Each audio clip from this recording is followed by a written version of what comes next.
Go ahead, take a look at your desk right now. Chances are you're going to find one of these, a simple bent piece of wire, the paperclip. It's so incredibly common, we never really give it a second thought.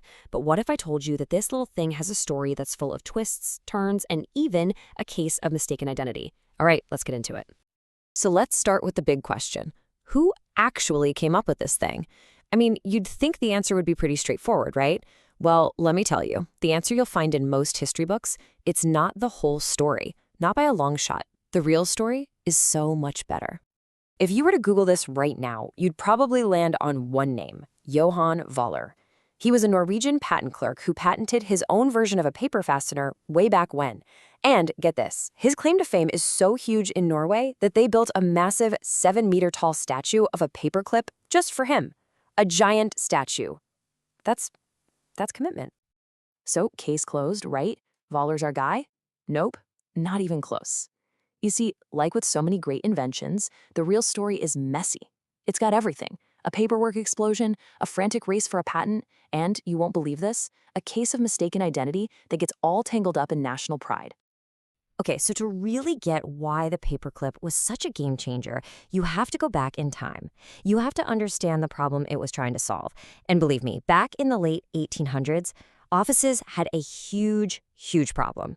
You had this perfect storm brewing. First, boom, the typewriter becomes a common thing in the 1870s. Suddenly, people can create documents at lightning speed. Then, in the 1880s, you get mass-produced paper that's super cheap. The result? An absolute avalanche of loose documents. I'm talking offices were literally drowning in paper. They were desperate for a way to get a handle on all of it. So what were they using before the paperclip? Get ready for this. The straight pin. And it was just awful. I mean, think about it. These pins would poke permanent, ugly holes in your documents. They'd fall out all the time. And can you imagine being an office clerk back then? It was a genuine hazard. You're trying to manage these giant stacks of paper, and you're just constantly getting pricked. It was slow, it was inefficient, and they needed something better, like yesterday. So, with this massive problem, what happens? Exactly what you'd expect. It kicks off this incredible wave of innovation. You have inventors all over the world basically racing each other to come up with the perfect little gadget to hold papers together. The patent offices were just flooded with all these different ideas for wire fasteners. And here's where the story of our supposed hero, Johan Vaaler, starts to fall apart. Look at this timeline. He wasn't even close to being first to the party. Way back in 1867, decades before him, you've got Samuel B. Fay patenting a ticket fastener. Then in 1890, William Middlebrook patents a machine just to make these kinds of clips. Our guy Vaaler, he doesn't show up until 1901. He was late. Okay, so if Vaaler didn't invent the paperclip we know and love, and these other guys' designs didn't stick, then who did? This is my favorite part of the story because the real hero has no name. They're completely anonymous. You know the one, that perfect, elegant, double oval shape. That's called the gem clip. And here's the kicker. The gem clip was already on the market in the 1890s. That's years before Vaaler even thought about filing his patent. It probably came out of Britain, and it was so good, so perfect for the job, that it just took over the world. And you don't have to take my word for it. Just look at them side by side. It's not even a contest.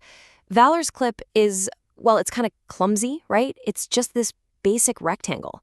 It's missing that crucial inner loop, which means it doesn't grip the paper well. It's insecure and it would just bend out of shape. Now look at the gem. It's a work of art. That double loop design is pure genius. It uses this torsorial spring force to create constant pressure. It's secure, you can use it over and over. It was just better in every single way. There's a great quote that sums it all up.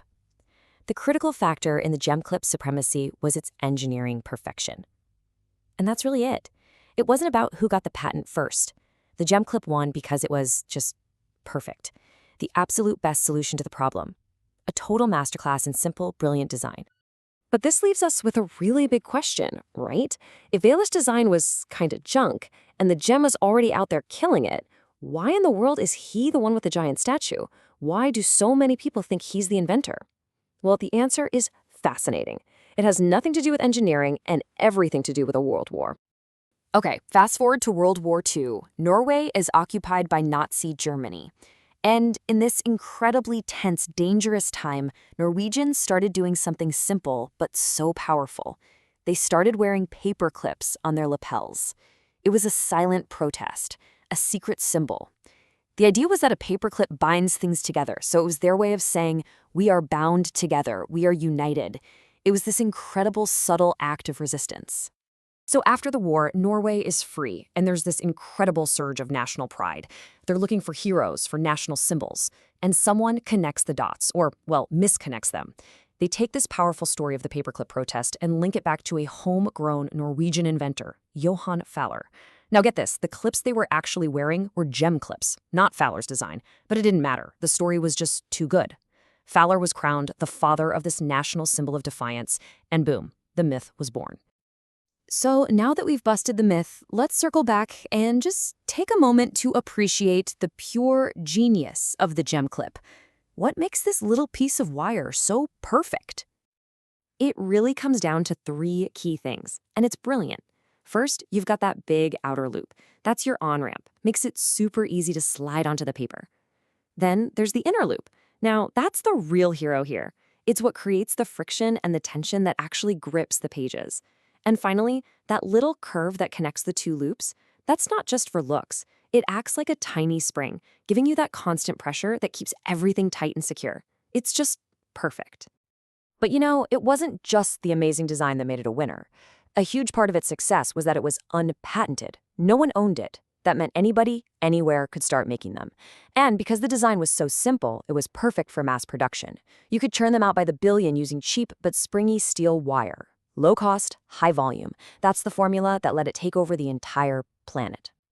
So when you really think about it, the paperclip on your desk is this amazing testament to anonymous genius.